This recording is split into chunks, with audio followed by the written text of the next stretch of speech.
The final question to my brother over here. Not really my brother, but... This is a question to Professor Brummett. You mentioned culture being more just an art. You mentioned a person working in a soup kitchen, for example, and I would say that isn't your view of what culture is a more secular view than what it would have been, say, 100 years ago, and that culture, the simple street culture, being imposed on people by religion itself? Thank you. Well, there's no doubt that we're becoming, the world is becoming more secular. And so 100 years ago, I think one might not have worked in a soup kitchen without some sort of religious justification. And today, of course, people work in soup kitchens for all kinds of justifications, not necessarily religious ones.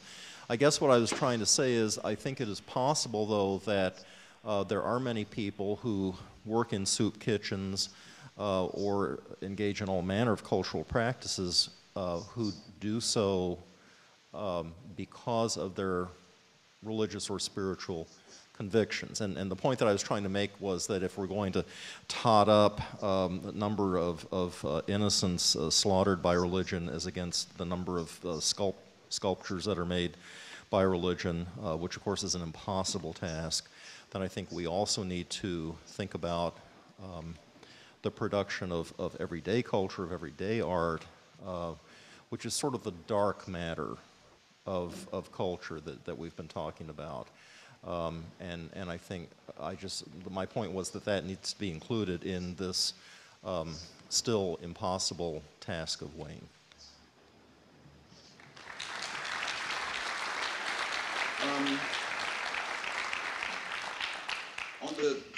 Did you want to... Go ahead. Well, go ahead. I don't know if the question was directed at me or not. I do have an answer if it was. I think we can take an answer from you. Yes, go ahead. It's very, very frequently argued against my position. Look at all the good works that religious people do.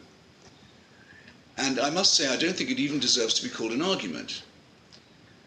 I mean, isn't it the case, are we incessantly told, and isn't it in fact true, I know it to be true, that Hamas, for example, is the welfare agency for many impoverished Palestinians? As far as I know, that claim isn't completely void. Or I've seen it happen, in fact, with Hezbollah too in South Lebanon. Let's not deny it. They do try and provide a safety net for people, and of course in return for political support and dragooning, which doesn't alter the fact that Hamas and Hezbollah are totalitarian organizations wedded to violence and to racism.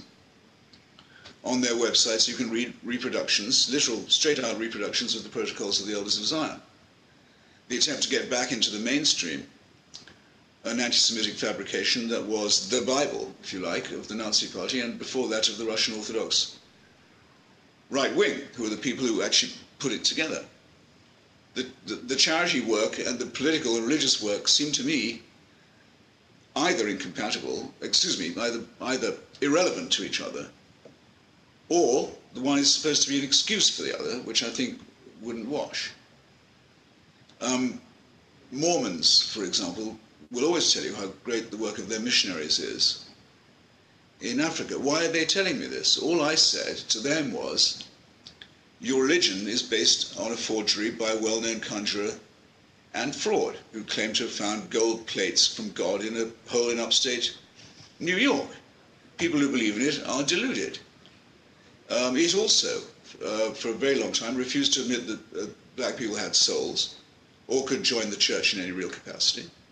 Only amended that view just in time for the passage of the Civil Rights Act, in point of fact, which casts doubt, I think, on how sincere its repudiation was. So you have missionary work as well. I'm sorry to hear it, if it's spreading that garbage. Now, the Roman Catholic Church, which boasts of its charities, Catholic charities is a big deal anywhere you go in the world, where I often do to see the work of groups like Médecins Sans Frontières or UNICEF or many other excellent organizations that are completely secular and do the work for its own sake and are not proselytizing while they do so, which to me makes them superior deliverers of charity. you will find the Catholic Church is at work as well. But I would trade every dime they spend for just a couple of small things. That the Church would drop its opposition to birth control, which is the real cause of poverty in the world, is the refusal to allow women control over their reproduction. We have a cure for poverty. It's known as the empowerment of women. The Catholic Church stands foursquare against it and leads to untold and incalculable suffering that a lifetime of charitable work won't help them to make up. And then I think I would ask them also to add that one day they'll want to criticize themselves for having said that while AIDS may be very bad, condoms are much worse. I think a positively wicked statement with absolutely appalling consequences for the health and welfare of millions of people. So the more they try and drag up the soup kitchen, the more they're going to regret it.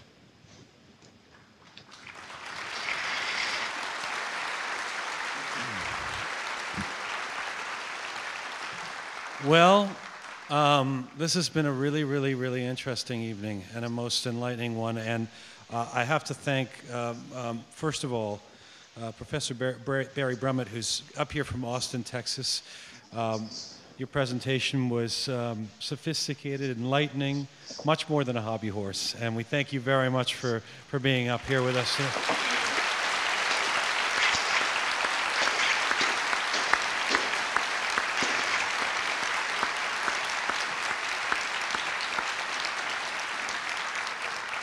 And if I may, as I understand the story goes, when we found out just a few weeks ago or not so long ago that Christopher Hitchens wouldn't be able to come here in person, there was some talk of, well, canceling the event. He may not be in good enough health. And he insisted that he still wanted to do the event.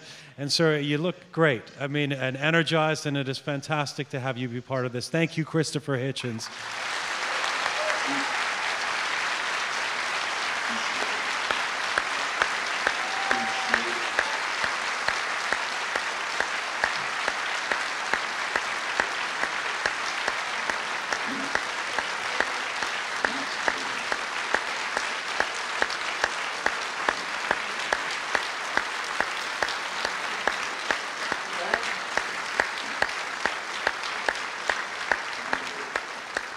I don't know if you can see the audience standing, but if I could package them and send them to you that way, that's what's happening here, sir. Thank you for this.